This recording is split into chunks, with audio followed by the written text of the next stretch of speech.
I can't do it. Okay. We'll do it live. Okay.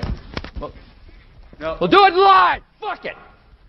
Do it live. I'll write it and we'll do it live. Right. Fucking thing sucks. In 5, 4, 3. Anyone claiming that America's economy is in decline is peddling fiction. I've abandoned free market principles to save the free market system. But we have to pass the bill so that you can find out what is in it. Raising the debt ceilings does not increase our debt. It does not somehow promote profligacy. I know words. I have the best words. Nobody knows the system better than me, which is why I alone can fix it.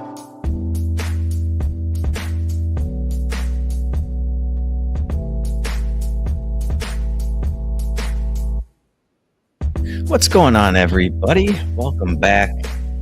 The first podcast for Peddling Fiction of the year 2025. It's been a while, but we are back. That is the one and only Justin Hillbilly Boy Campbell over there.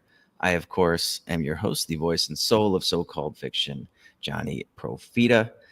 We are Peddling Fiction. How you doing? Happy New Year. Happy New Year. Merry Christmas, all of that fun stuff. I'm doing good.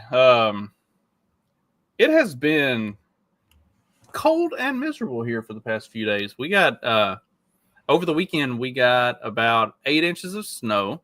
And then we chased that with about 2 inches of sleet and ice. And then it turned back to snow, and we got a couple more inches of snow on top of it. So you walk outside, and it looks like it's nice, fluffy snow, and then you step on it, and then you hit the ice barrier, and then you break through that, and you're up to your, like, halfway up your shin in snow. It was a lot of fun. I remember that kind of snow as a kid. I used to actually like that. It was kind of fun to break through it. But yeah, well, here actually this whole week is supposed to be cloudy and freezing. We're talking like 70 degrees here. So I'm not looking forward to that. Today's pretty overcast. I think yesterday was maybe the last day of sunshine I'm going to see until, I don't know, maybe Saturday. So I'm going to have to hunker down, bear through it, you know. I have socks on today. And how tragic that it's going to get into the 70s for you. Low 70s. Yeah. Oh, low 70s. It should be low 80s, and that's cold enough. I don't know how I'm going to. Yeah, I can't get into the pool in this kind of weather. Maybe the jacuzzi, but what you can do if your family ever like plans some sort of like big event in the winter in Wisconsin, and you have to like come home when it's 0 degrees and 3 feet of snow. It was actually unseasonably warm when I was in Milwaukee for Christmas.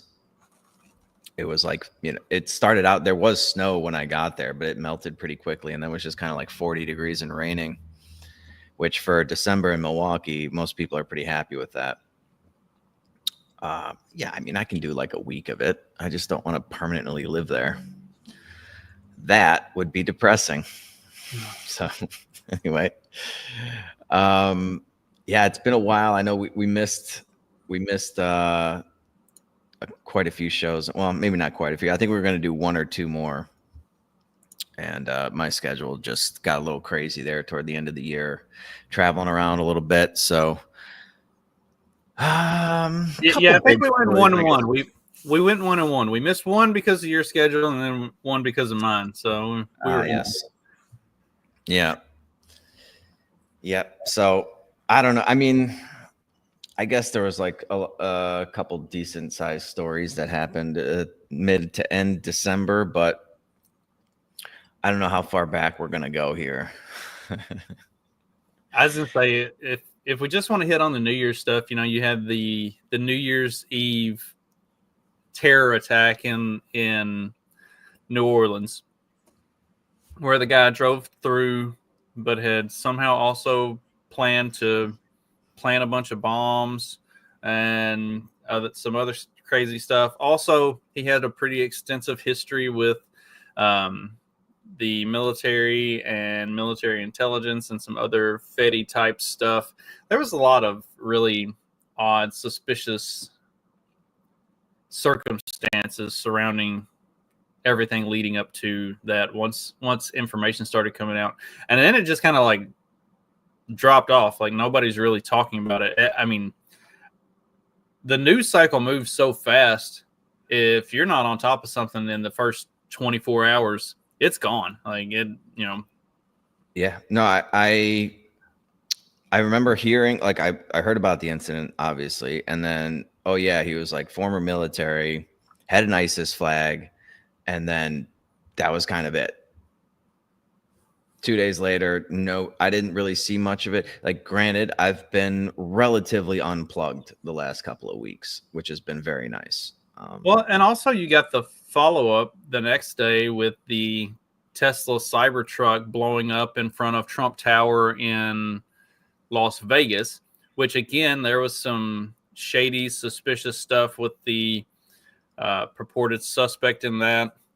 Apparently he had put out some videos calling out the military and some other like federal agencies on some shenanigan type stuff. And so there are people that are hypothesizing that like they blew his ass up as the patsy because he was talking about stuff he's not supposed to talk about. And like everything about these, it was because of everything going on with Christmas and New Year and kids and weather.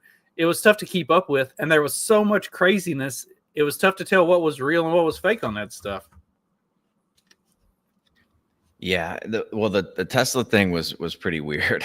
It's like, yeah, in front of Trump Tower, one of Elon Musk's cars. Like, that can't be a fucking coincidence, especially with all the people that are just so angry because they blame, or they credit, I should say, Elon Musk with getting Donald Trump reelected.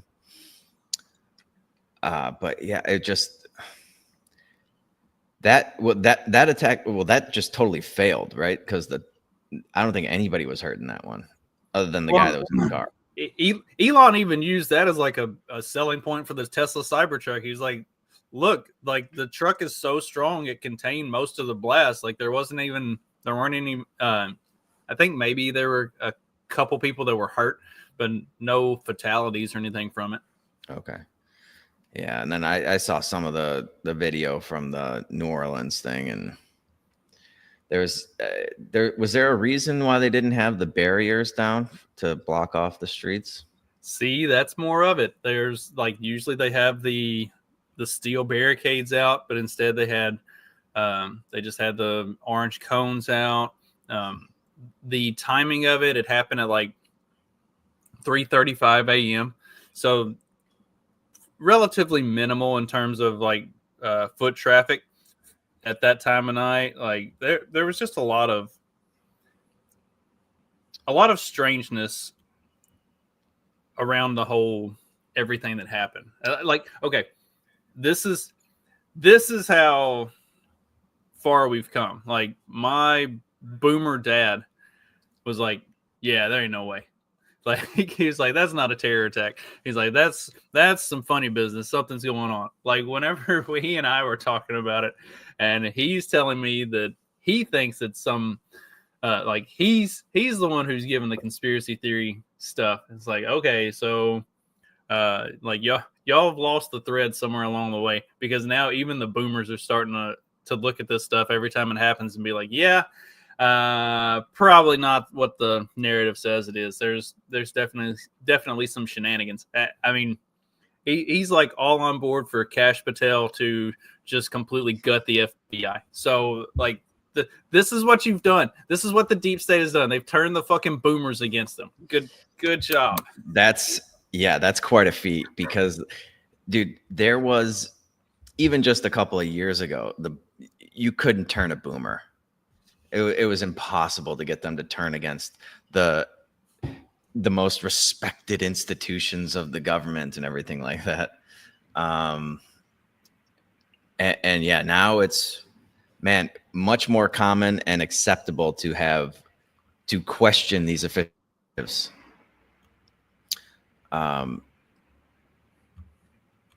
What was the final death count on the New Orleans thing? Was it 10? 14. 14? Yeah, well, nothing good happens after midnight, boys and girls. So let that be a lesson to you. Especially not in New Orleans.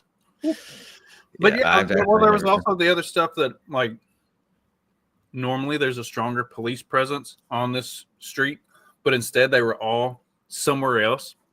Like all of them. Like, what? It just so much that seems really fishy about the whole thing. And we won't get any answers, of course. Oh no, never. It'll die with conspiracy theory. Yeah. Is there any way to slow down the news cycle? I feel like they're preying on this. It's like, even after like Donald Trump's assassination, it was a story for like 4 days, and we're just moving on, even though there was a bunch of questions. We still don't have answers. We've talked about that too. Like, they'll put, stuff will come out on a Friday afternoon that they want to bury for the weekend because the news cycle moves so fast that by the time you start to pay attention to what happened over the weekend, you're already into next week's stuff. Like, nobody's latching on to anything. Yeah, it's last week, bro. It's pretty crazy. I mean, we were talking, I think, before we actually started the show, that even just those stories feel like they're so long ago. Something from I honestly feel like the month of January is almost over, and we're only fucking 7 days in. Well, and this stuff is literally a week ago. Like, literally 1 week ago. We're today's the 7th, so last Tuesday was the 31st. This all just happened. But yeah. And, well, and I mean, just like hearing. Oh, go ahead. I was gonna say, it's because we get like even more like juicy, hot, fun topics to talk about that make us forget about all that shit. Like, Justin Trudeau stepping down, Mike Johnson, and all of the rigmarole that was him becoming Speaker of the House. Anniversary of J6. Like, we've got all kinds of stuff going on. It's true. It was a very, very big week. Very big week. The Trudeau thing, I remember this was maybe 2 weeks ago or something. There was kind of rumors that he might be thinking about stepping down. And so I was kind of, once you hear him kind of admit to that he's considering it, that's usually a pretty good indication it's going to happen. Let's go ahead and let's hear his own words. Over the holidays, I've also had a chance to reflect and have had long talks with my family about our future. Throughout the course of my career, any success I have personally achieved has been because of their support and with their encouragement. So last night over dinner, I told my kids about the decision that I'm sharing with you today. I intend to resign as party leader, as prime minister, after the party selects its next leader through a robust, nationwide, competitive process. Dude, I know at least a handful of Canadians that could not be happier right now. They fucking hate this guy. And it's pretty hard to piss off Canadians. It's pretty hard to get a rise out of them, but he did a spectacular job just destroying Canada with like crazy immigration policies. Like, dude, there's so many sorry, hang on. Yeah, I mean, he has been wildly unpopular in Canada, which is the reason that the resignation thing came to the forefront to begin with, and he's resigning now after a couple other people have resigned ahead of him. Like, and these are people that would have been considered probable successors for him that have stepped down before he even got a chance to. Like, it's gotten bad. Are we going to see Canada go the way of like Italy and some others where you end up with a a populist nationalist type of like more right leaning. I don't know. It'll be interesting to see how this election goes and what direction they go with stuff. Yeah. What I was going to say before an enormous truck decided to drive by. Sorry, I apologize for the street noise. I got very cheap construction here that I'm living in. These windows don't do anything. But yeah, like there's just the amount of like foreign-born people living in Canada is just it's a crazy percentage, and it's just gotten much more like Indian and things like that over the last 4 or 5 years. And dude, there's a lot of resentment from most Canadians who are just kind of like not even really cared about politics or anything like that 4 years ago. And then you have all the COVID craziness and the DEI, like they're still very fucking crazy with all the DEI stuff, even though we're starting to kind of see turn the corner on that one. Canada is fucking nuts, man.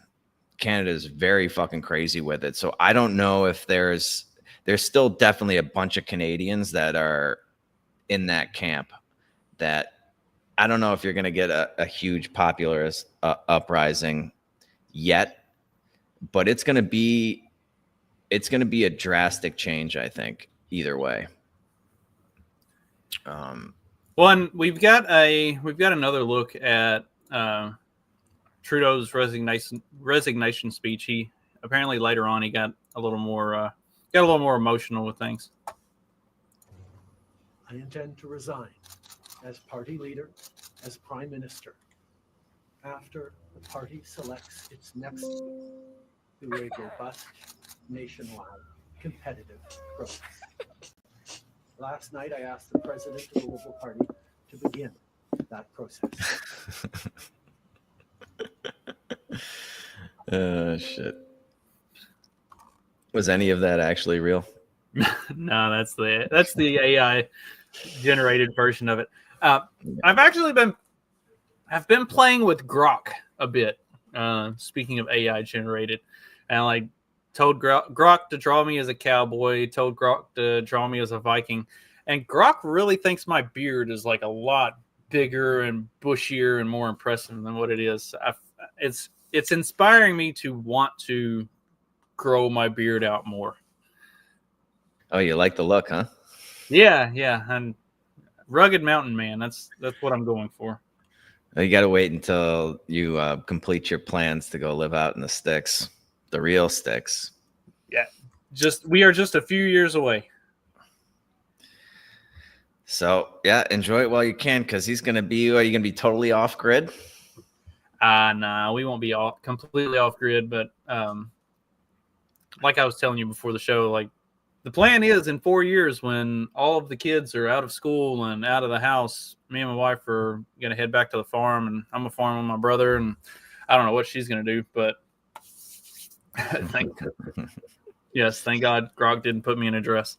But yeah, here in a few years, we're just going to cut out and go move back to the country. And you really think you can give up trolling people on Twitter? Yeah, I think I can. It's funny. I spent most of the day the other day in a truck with my brother, just hauling, loading corn out of a grain bin and hauling it to the grain elevator. And I didn't think about messing with my phone or looking at social media or anything, like really at all. It was like me and him just shooting the shit and riding in the truck. It was fun. Good times. Good times. Well, let's what do we got to talk about here? January 6th. You didn't follow any of the hoopla around that? No, I didn't. Apparently what's her face? Sunny Hostin had some strong strong opinions of. Yeah, I mean, Justin, how can you just ignore a day that is so historically significant? It's one of the worst days in American history. Harkens back to the Holocaust and obviously Pearl Harbor. Pearl Harbor and I 9/11. can't believe you weren't just fucking repenting all day yesterday. Yeah, the Holocaust. I think we need to find moral clarity, in this country. And I just remember after January 6th, you had someone like Mitch McConnell placing the blame on January 6th where it belonged, squarely on Donald Trump's shoulders. Mm-hmm. And then you started seeing people backtrack that and losing their moral center. You had Condoleezza Rice, I believe, on this very show saying, we need to move on from January 6th. I say no. You don't move on, because January 6th was an atrocity. It was one of the worst moments in American history. And when you think about the worst moments in American history, like World War II, right up there, happened, like the Holocaust, chattel slavery. We need to never forget, because past becomes prologue if you forget any race. I want to ask you. I can't believe that black people aren't offended that she compared January 6th to slavery and racism. Right?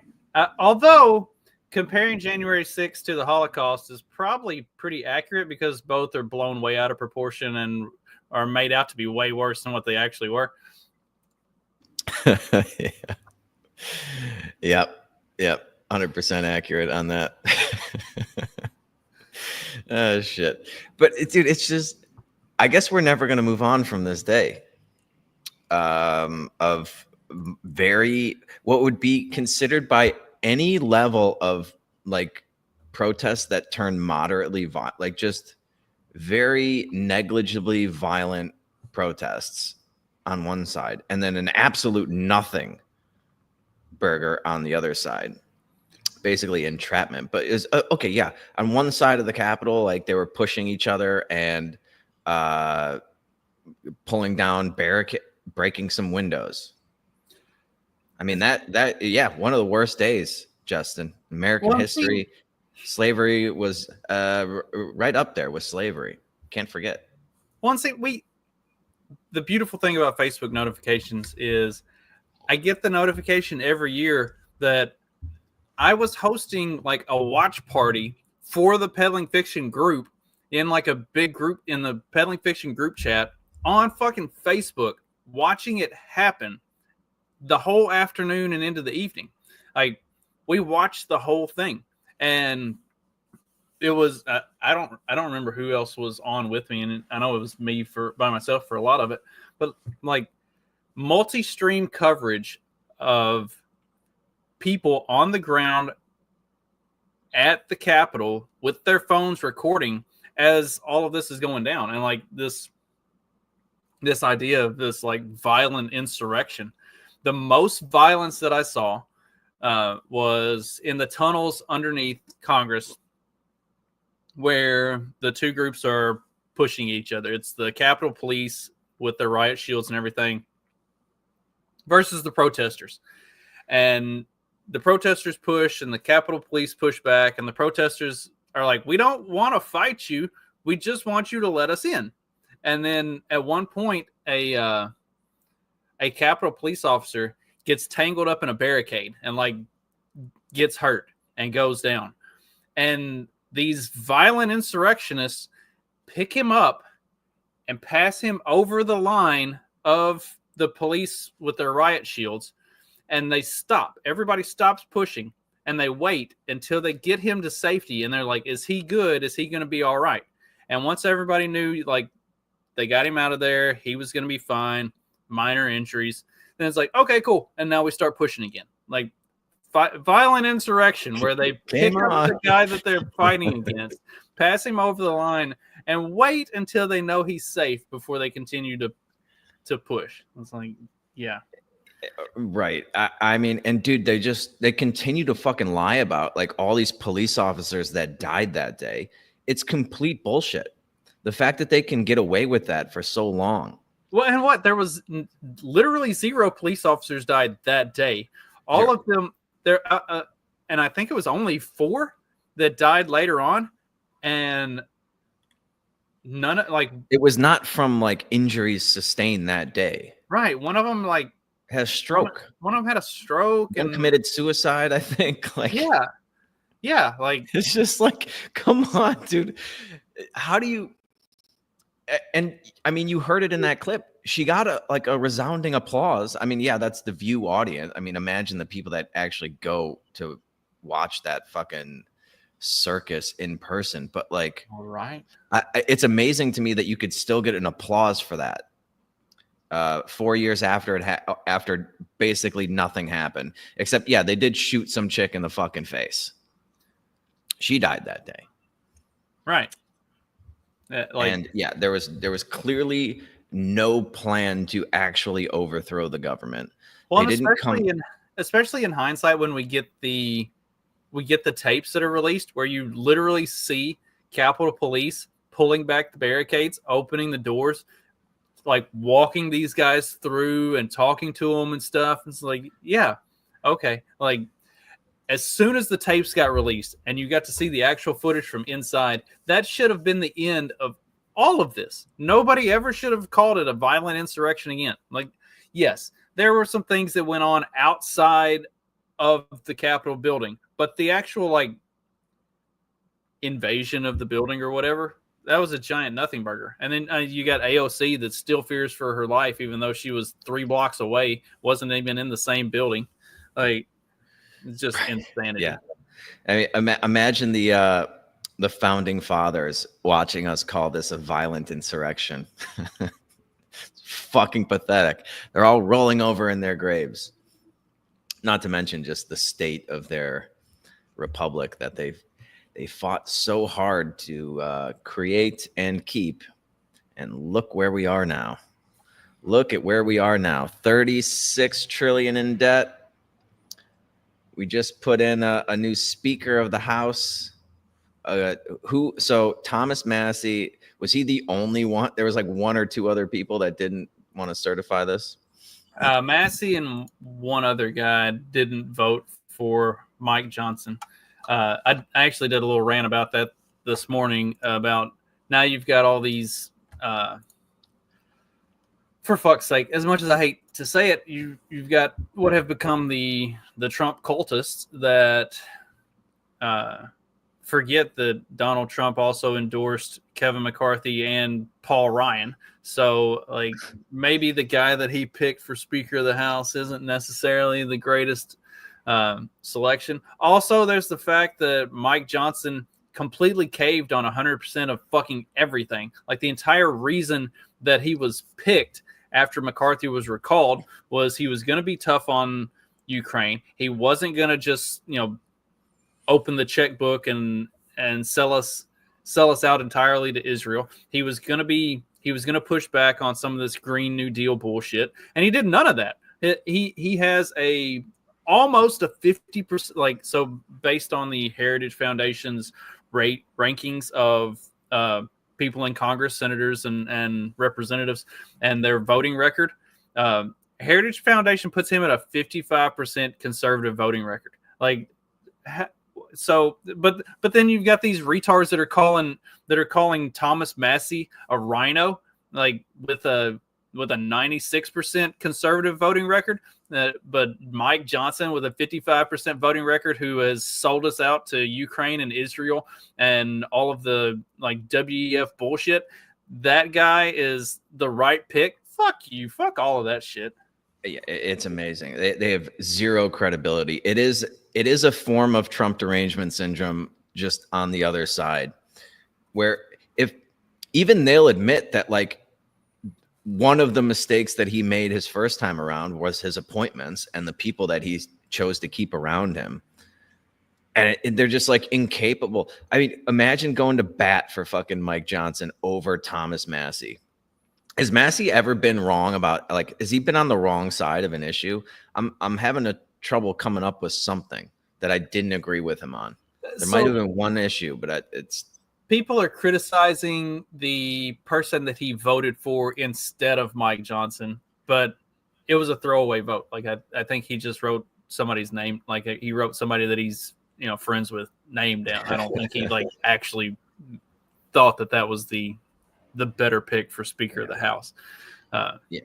And he was the one of the, if not the only person, maybe one of, again, just two people that voted against the Donald Trump fucking $7 trillion spending COVID spending bill, which is all this inflation that you guys are fucking complaining about. That's a big part of it.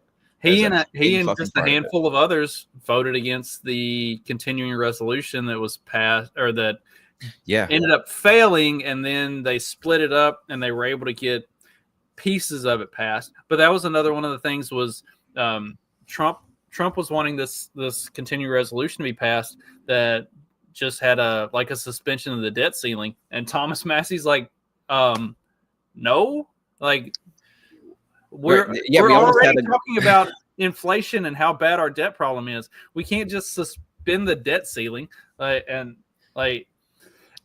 there was a bunch of other stuff in that CR that which is just a massive spending bill that was complete and total horseshit and never should have been in there to begin with. So, and a lot of that, the first continuing resolution that came up was the one that Elon Musk posted a bunch about on Twitter, which got everybody, all the morons and the leftists talking about how it's an oligarchy.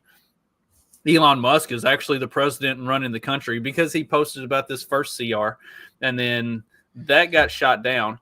Well, then the new one that they came back with, Trump supported it and said, oh yeah, this is the one. And then that one failed too, because it wasn't. There was still a whole bunch of pork and bullshit in it.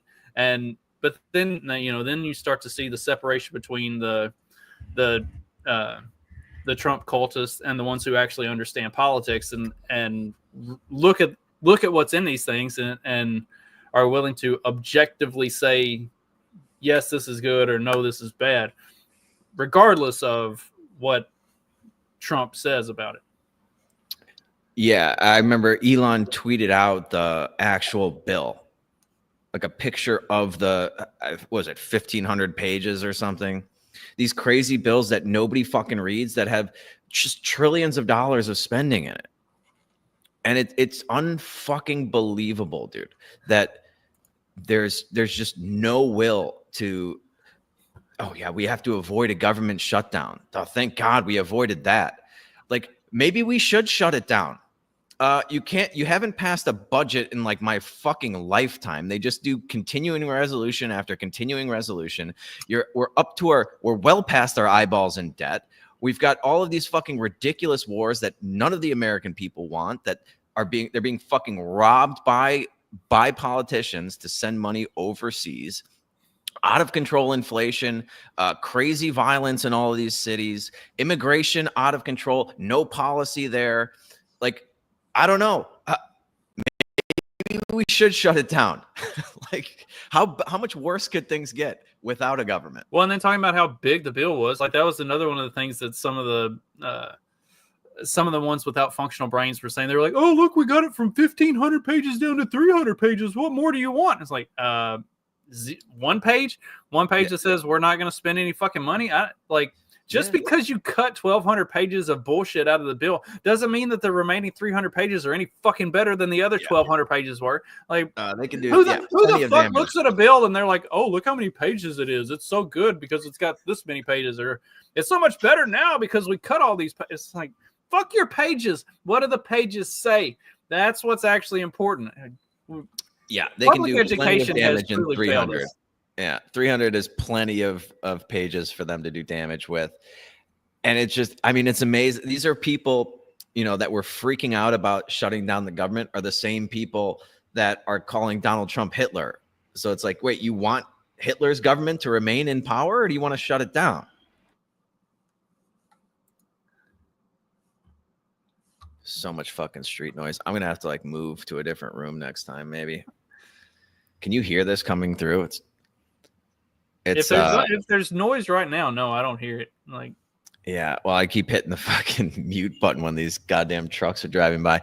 Yeah, when I looked at this place, it was during the low season when there's not a lot of fucking action going on. And now, of course, it's high season and there's just constant fucking traffic on this corner. See, you got all the people that didn't want to hang out around here and deal with 10 inches of snow and 2 inches of ice and what is it today? 28 degrees. It's a balmy 28. And it's been down in like the 22, 23 the past 2 days. So we're having a heat wave. Yeah. Yep. They all come down this time of year for the next 3 months or so, and come down for a week, or some of them stay down here for several months. You're on the Pacific side, aren't you? Yeah. Oh, that's unfortunate. See, if you were just on the other side, then you might be able to see the Gulf of America here pretty soon. Assets. We're going to be changing the name of the Gulf of Mexico to the Gulf of America. It's a beautiful ring that covers a lot of territory. The Gulf of America. What a beautiful name. And it's appropriate. It's appropriate. Dude, I'm sorry. He's just like the funniest fucking guy. And is he being dead serious there? I would assume so. Probably. Can you just change the name of things? How does this work? He's going to put that into a bill. We're just going to call it the Gulf of Mexico now. Well, I mean, he's still talking about buying Greenland. I mean, did you see the thing where like the prime minister or whatever of Greenland said Greenland's not for sale, and somebody pointed out, well, actually Greenland's owned by Denmark, so that's not really your call. Like if Denmark decides they want to sell you, you are. Dude, if there's one thing I've learned about Donald Trump, it's don't make fun of his crazy statements, because he will make them fucking come true. I'm going to run for president. No, he won't. Obama gives him some shit. Now look at what you did. He's going to get the fucking Gulf of America, and we're going to own Greenland. Canada's going to be the 51st state. Make Canada the 51st state. Make Greenland the 52nd state. Iceland the 53rd state. And fuck Puerto Rico forever. Oh shit, dude. Yeah. Somebody actually pointed out taking on Canada and leaving it as its provinces would actually be like a net win for Republicans, because you've really got like all of the liberals live right in one compact area in Canada. So if you make everything a state, then you pick up like one blue state and 4 or 5 red states. It's like net win. I don't know if I want any of these fucking Canadians. They're really, I don't know. Maybe it's just the ones that come down here. They're fucking obnoxious. So something that I have learned, I've got several Canadian friends that I talk to somewhat regularly, and the Canadian media, by and large, is even more insanely left wing than the U.S. media. Yeah, and it's like CNN and MSNBC had a crack baby. Like, it's insane, and they don't really get alternative. Like, they don't have like a Fox News or stuff like that. So they don't really get alternative views on it. So and then a lot of the alternative views that they do get on it are stuff that they see online, which tends to be people like me and you ranting and going on tirades and stuff. And so then they really aren't, because they're such calm, peaceful, nice folks. Us screaming and cussing seems kind of over the top. So then they're really not sure about it. It's like I had one friend that would like send me the stuff that was in the news that morning. I'm like, oh my God, this is like 85% just objectively false. It's like not even close to true. Like they don't, it's the way it's spun is fucking insane. But I think that's also part of the pushback against Trudeau of late, is people are starting to kind of wake up to that, because a lot of them, their only alternative source of news would be like Twitter or Facebook. And now as, Elon buys Twitter and it becomes X, and now it's one of the primary sources of news for a lot of people around the world. They're starting to see more of that truth and less of that spin. And I guess there's a possibility we could be getting that from Facebook sometime soon as well. Right. Yeah, that's a good point. And I mean, do you remember, I think I I think we pulled up this picture. It was like some government bill signing thing that looked like a fucking Halloween party of just like trans retards. And you're like, these are all people in government. And they were just like, that's what they wear on like a Tuesday. It was like the most ridiculous, like cartoonish, even by the 2S LGBTQIA plus community. This was just like absolutely ridiculous. And that kind of sums up Canada in one picture, and why they're so fucking happy to get rid of fucking Trudeau, who was, I mean, the shit that he pulled with the truckers and the COVID stuff was just, it was so over the top, dude. Just shutting down people's fucking bank accounts. You can't fucking do that shit, man.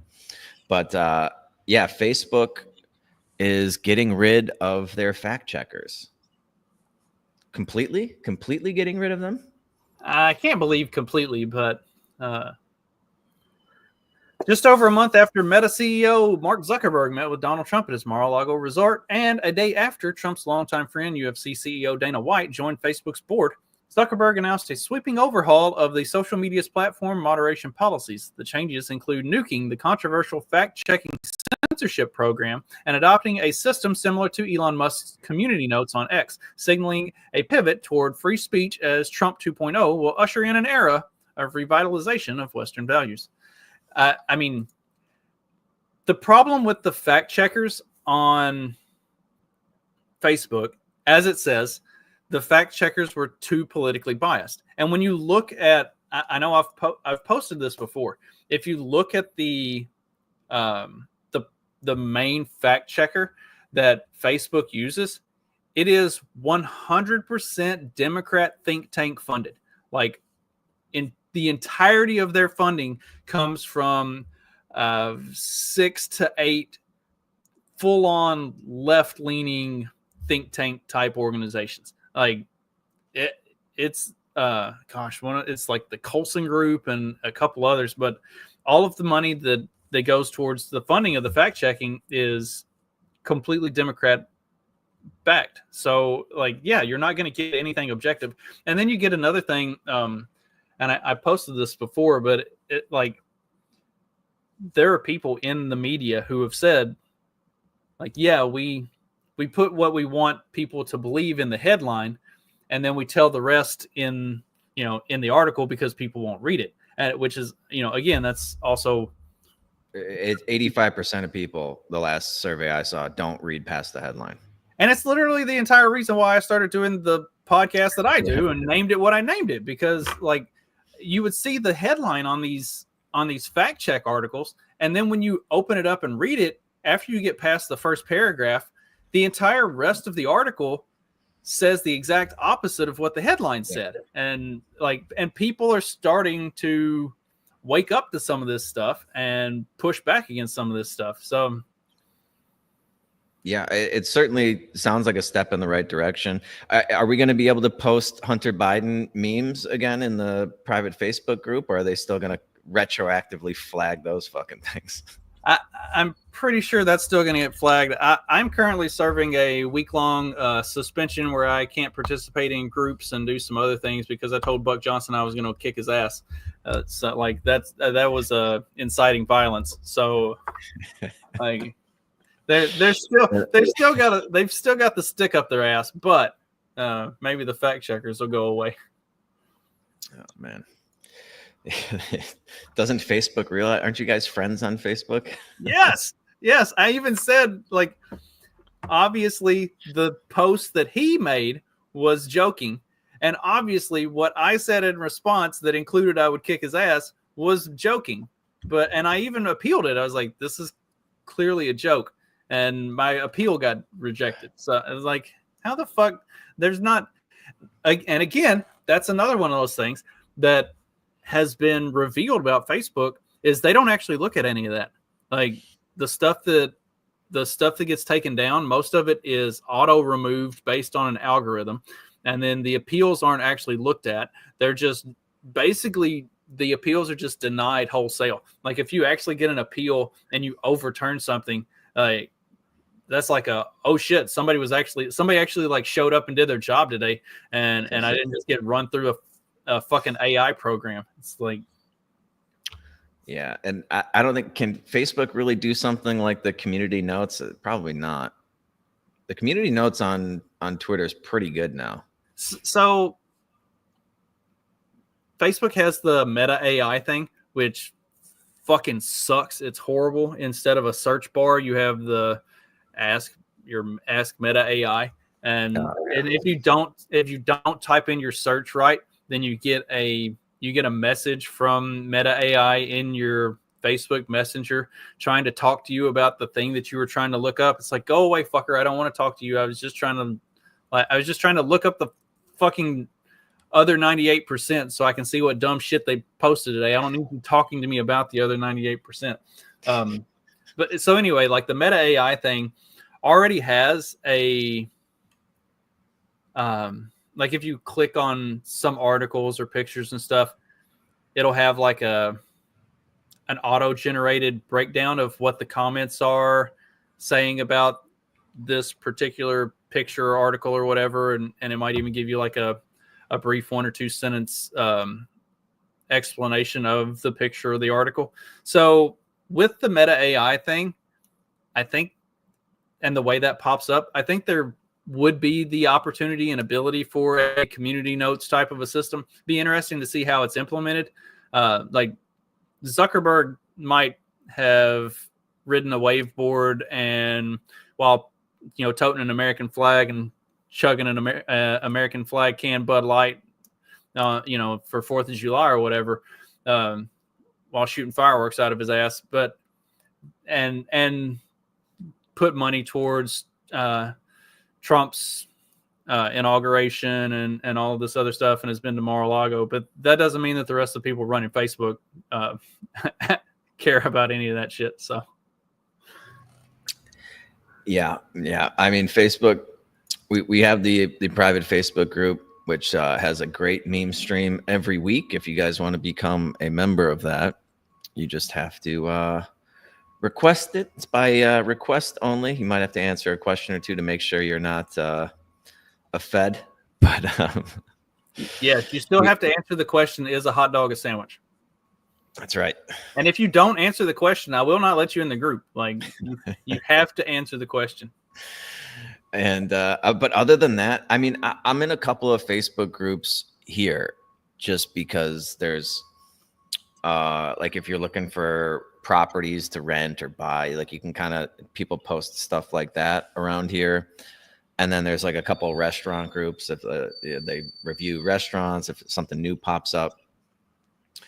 Other than that, though, I don't use fucking Facebook for anything. That's just that and memes. The meme stream is like all I fucking do on Facebook. And yeah, half the time we get in trouble for it, but they can go fuck themselves. I don't know what to tell you. Yeah.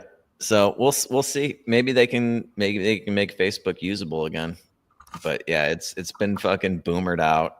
And what are the kids? Are they still on like TikTok now? Is that what the kids are doing these days? Is there something new coming in? My son uses Facebook, and but that's probably because is it going to be like retro? Like it's going to make a comeback? Well, right now that's the only thing that his mom will let him have. I've tried to talk her into Twitter, and she says no so far. So that's the only thing he has. I also more often than not feel like that was a mistake to let him even have Facebook, because I don't know where he finds some of these pages and some of these dumb fucking reels, but it's stuff that even makes me like, oh my gosh, like some of the jokes and stuff that he sends me, they even make me cringe. That's pretty tough. So there is shit on Facebook that's like amazing and hilarious and funny, and a fucking 16-year-old can find it. But if I tell a friend of mine jokingly that I'm going to kick his ass, I get Yeah, well, dude, if you were in like the UK or something, they might come and arrest you. Speaking of Facebook, didn't they knock their DEI program stuff in the head? Or maybe they had a DEI strategist that was stealing like millions of dollars and doing some shady shit. Oh, I don't remember that. Yeah, it was. They had something about Facebook's DEI program really went sideways. Hang on, there it is. Yeah, former Facebook diversity head pleads guilty to stealing millions from the company through fake business deals. Like DEI is dying, and a lot of times it's the DEI hires who are killing it, because the head of the DEI program was 100% a DEI hire. Speaking of DEI failing and dying, McDonald's is the latest to bail on their diversity goals. Yeah, well, it's funny. It's baked into the cake that eventually this was going to die, because the very nature of diversity, equity, and inclusion means you're putting people into positions that do not deserve to be there based on merit. So it was only a matter of time before they just fucked it up and killed it. But yeah, of course you'll get the occasional criminal too, who tries to take advantage of the situation. And yeah, dude, McDonald's. So go ahead and read some of that for me, because I can't see it. Get the highlights. Bowing to a mix of court rulings, consumer backlash, and rational attentiveness of self-interest, U.S. institutions are abandoning the cult of diversity, equity, and inclusion. The latest domino to fall is an American icon, McDonald's. On Monday, announced it is curtailing many of its diversity initiatives.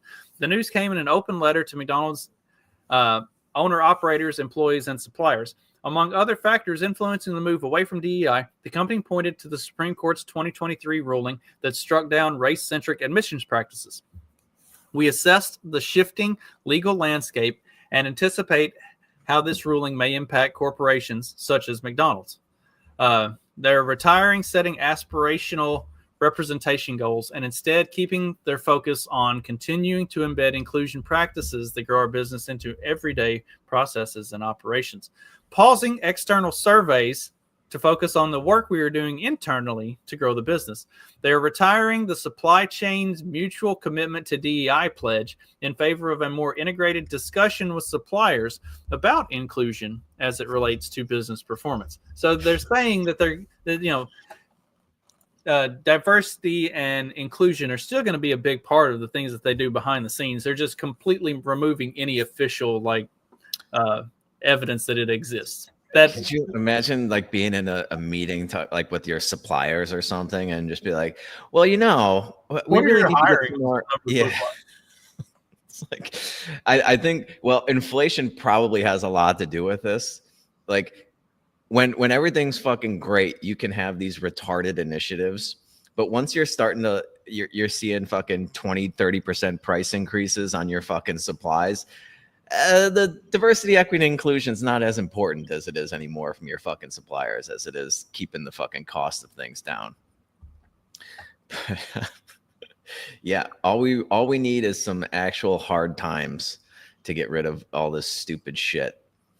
And I think they're coming, unfortunately. Well, yeah. Go ahead. Speaking of diversity hires, hard times, and stuff that happened over the last couple weeks that we might have missed, I would have had an opportunity to talk about. We had the whole H-1B stuff that came up, and oh yeah, that was speaking of the hard times, I totally forgot about that, but that was a big fucking story. And I did want to talk about that on the podcast. I almost did a Substack for it, but didn't. The holiday shit just kind of got in the way again, dude. It was just I was traveling when that was happening. You might still should, because it's going to continue to be a topic. The big thing that had everybody's panties in a bunch about it was they discovered that all of these companies are using the H-1B stuff to pay foreigners, specifically Indians, less money to do the jobs. And they're like, oh my gosh, these should be going to Americans and they should be getting paid full price. It's they don't want the jobs. We currently have the lowest workforce participation in fucking history. If people didn't have the ability, it's talking about hard times. We need some hard times. If people didn't have the ability to just sit back and suck on the government teat and not have to worry about getting a job, they were actually forced to go out there and compete. And no, they shouldn't be going and competing for these jobs with these Indians and these H-1B visa recipients. They shouldn't be competing with them at a $15 an hour. They should be competing with them at whatever the company is wanting to pay these guys. Like, go get the job for yourself and prove that you're worth more than the people that they're bringing, the skilled labor that they're bringing over. Because these motherfuckers aren't skilled labor. You get what you're paying for with these motherfuckers. Like, go out, be hungry, go get a job, and prove you're actually worth being paid more. Otherwise, it's going to continue to go to inferior labor for inferior cost or for inferior pay. Yeah, I mean, I don't know what to tell you. You're not entitled to a job just because the company's based in America or it's an American company and therefore it has to go to an American or something like that. That's just ridiculous. A lot of these jobs would be going to Americans if the regulatory landscape didn't make it so uncompetitive to hire people from here. What was the do we have the tweet from Vivek Ramaswamy that kicked off this whole thing? How hard would it be to find that tweet? Google it like a boomer. Remember that works better. But yeah, I mean, from what I remember from the tweet, I was just like, yeah, I kind of agree with almost all of this. The one thing about the visas is that, like, I don't like the fact that there's like tax incentives to hire for, like, the tax incentives should be applied either equally across the board to hiring American workers as well, or like, yeah, there shouldn't be an unfair advantage given to hiring foreign-born workers. But like, I don't know, dude. Yeah, we don't have a society based on fucking like, even when I was a kid, dude, I remember when this shit started happening. We used to have these like Olympics days at school where they'd have all these different kind of races and different kinds of competitions. And they started when we first started doing it, they gave out 3 fucking ribbons: first place, second place, third place, like the fucking Olympics.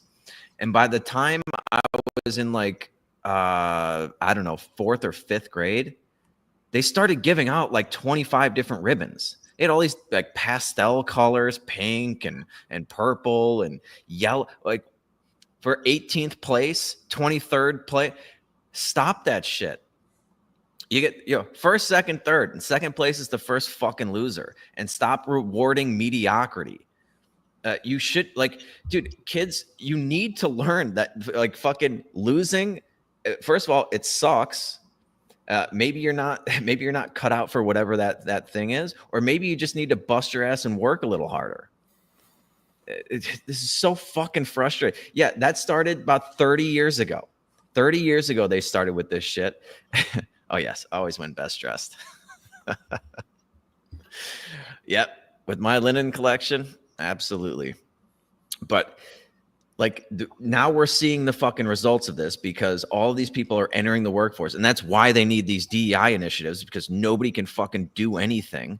Nobody's qualified for anything. Nobody's been challenged. They just float them through the fucking education system. They pass them even though they can't read, they can't write at the whatever grade level they're supposed to be doing it at. It's pathetic, man. And yeah, why would we want to reward that? What pussy wants to reward people for doing substandard work and wants to hire people based on some stupid characteristic other than they're qualified, they're the best person for that job because they have the skills to do it and the aptitude for it? It's crazy, man. It's just, of course, we're in the position that we're in now. We've been rewarding mediocrity for the last 30 years. I found the I found the tweet from Vivek. I'm going to send it to you. I really think you should go ahead and write a Substack and use this as a basis for it, because it is. I didn't see Vivek's. I saw the one from Elon that was, talking about the hiring stuff, and he kind of kicked the hornet's nest with that. The one from Vivek is actually really good. I definitely think you should do a Substack on it, though. Yeah, that's not a bad idea. And as our aspiring Mitwit says, the sad truth is that some of these H-1Bs are needed because the American workforce sucks and the program is being taken advantage of.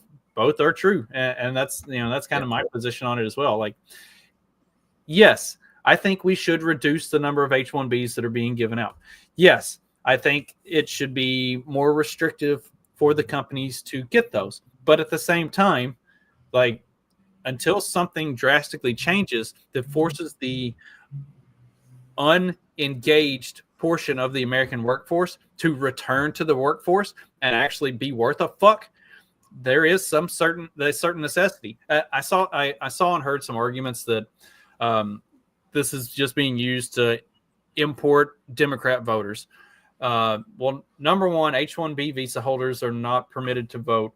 There is only one state, New York, where they are allowed to vote, and that is exclusively in local elections. They're not even allowed to vote in state elections, much less federal elections. It gives them an easy avenue to becoming citizens so that they can be Democrat voters. It's like, well, it's a 6-year visa. They're not permitted to even apply for U.S. U.S. citizenship until after the 6-year visa expires. And then once the 6-year visa does expire, it's another 18 to 30-month process to go through everything that's required for them to become citizens. So again, that's not quite correct. It's like the big thing, like if you want to look at it, it's these are jobs that Americans could have, except that until Americans are forced to actually like have to work for a fucking living, they're not jobs that Americans are going to go get. Yeah.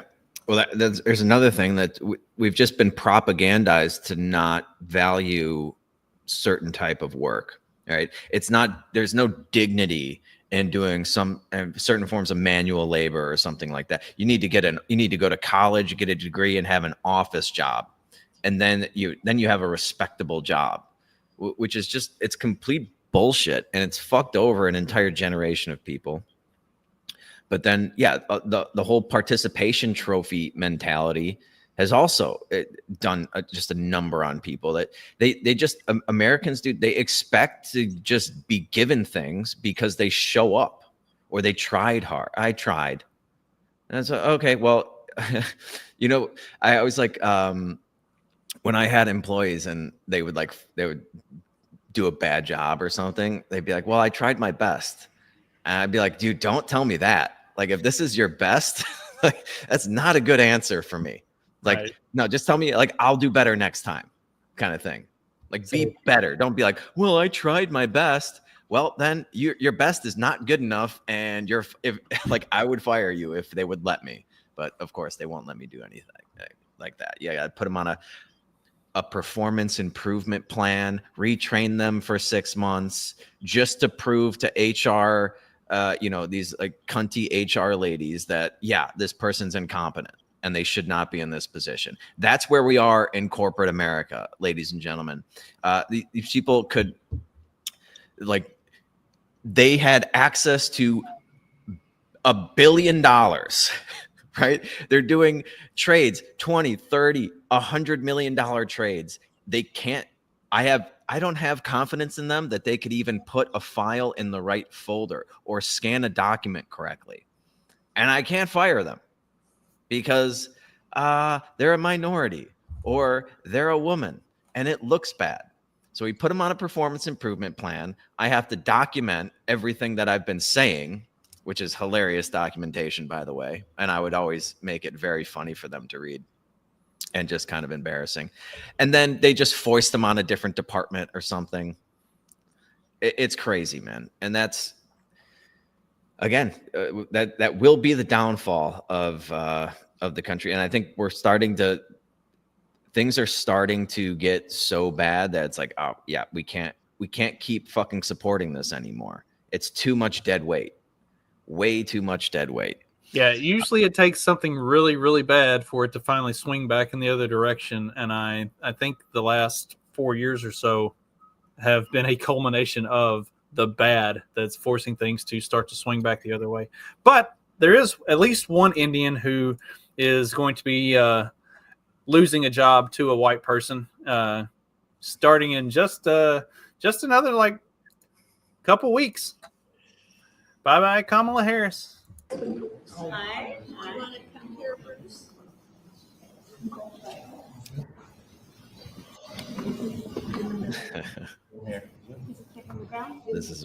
This must have been so awkward. Yeah, It's we're great. right. Don't worry. This is her certifying the election results. Swearing in new Nebraska. We solemnly swear to support and Ah, defend okay. the Constitution of the United States. Thank you. Congratulations.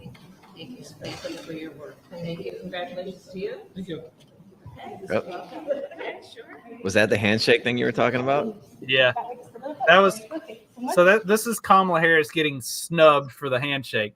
Now this is some tricky editing by a leftist retard. Basically, what they zoom in, if they had left it in this format, what you see is he's standing here with the Bible in his left hand, and he has a cane. Like the dude limped his way up onto the stage, and you can kind of see it down here in the bottom. He's standing here holding a cane. So she goes to shake his hand, and then she realizes, oh, he's holding the Bible in one hand, and he's holding himself up on a cane on the other with his other hand. And then she even laughs about it. Like she acknowledged her mistake, kind of like that was made the cringy face. Yeah, dude, there's just nothing she can do that's not awkward. It's great. But all these but all of these like leftists are losing their shit. Oh, look how he snubbed her. Like he's not up there to shake hands. He's literally there just to hold the Bible and stand there next to his wife for the picture. Like he's not expecting to shake hands or anything. Like he's not the one that got elected. Well, she also, I don't think Biden would have yelled at him and it would have been funnier. Could you imagine if we got like a geriatric fight on like in the Capitol? Come on, man. Joe Biden, some old dude that's the husband of a Republican senator getting in a fight. Dude, have we heard anything from Joe Biden in the last month? We have heard from Karine Jean-Pierre that Joe Biden will not be answering any more questions before leaving office. He's not that he has been answering a whole lot of questions anyway, but he will not be doing any more press conferences. He will not be answering any more questions. He is fully on vacation.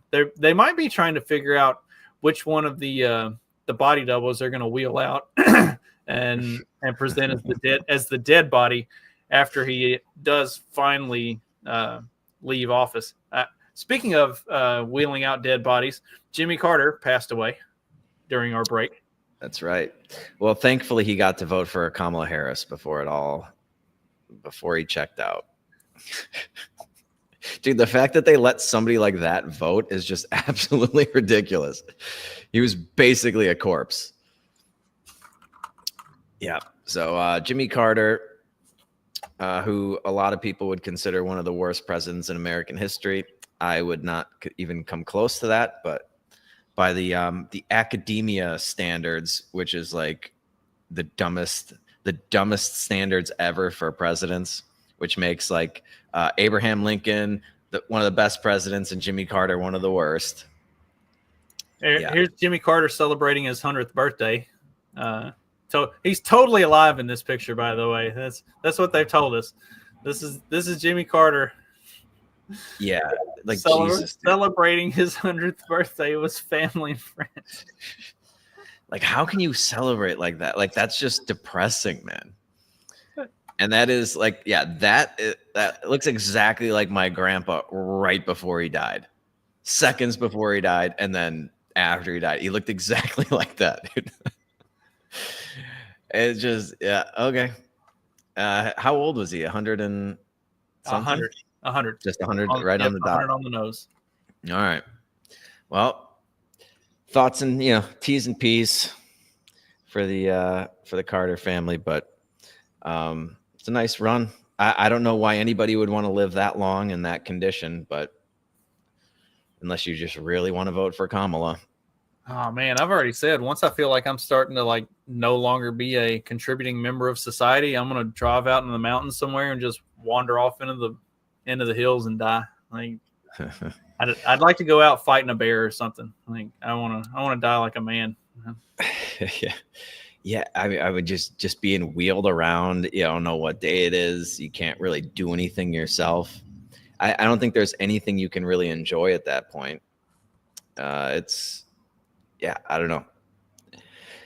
Put a pillow over me at that point. But that's like we were talking about I went to visit with my grandmother because she's like her body is breaking down. She's 93 years old, but like mentally, she's still sharp. She's like, she can hold a full conversation and she can tell you the entire history of the county that we grew up in. And like, she is on top of it. Just like physically, she's breaking down. Like, yeah, if I've still got like good mental faculties and stuff, I guess it might not be all that bad, but also, yeah, I mean, I plan on going out fighting a mountain lion or some shit. Yeah, it's tough when your body breaks down, but yeah, if you do still have your mind, there's things that you can enjoy and get pleasure out of. I think, well, hopefully by the time we get there, they're gonna have all kinds of bionic shit for us. I'm waiting for a new left arm any day now. I can use some new knees. Mine are about fucking shot. Yeah. All right. Well, should we wrap there? Is that going to conclude the first episode of 2025? Hell yeah, I think so. We covered a lot. There was the safe space waffle shop, but I feel like that's a good Friday. That's a good Friday topic. Yeah. Yeah. Spoiler alert: the minimum wage did not do them any favors.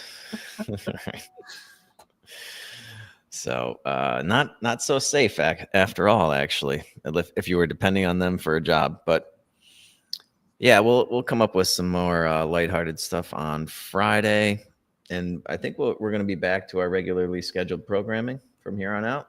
Should be Tuesday, Friday. We might, I don't know, we might want to do, can you do earlier episodes, like morning episodes now? Or it might be better for the street noise on my end if you can. Yeah, I can make that work. Happy hour Friday? Yes. We'll do a happy hour, but I won't be able to hang out until fucking 2 a.m. or something. I'll have to go I'll probably actually only be able to do like an hour or two, depending on when we start. When are we starting at 6:30? 7:30. We were doing 7:30. Yeah. Yeah, we might have to make it a little earlier. Dude, 7:30, like sunset's at 6:30 now here. We're still in the same time zone. Yeah. Yeah, so we'll do a happy hour. We'll get that going. But yeah, I'll have to bail after like an hour to actually be a happy hour.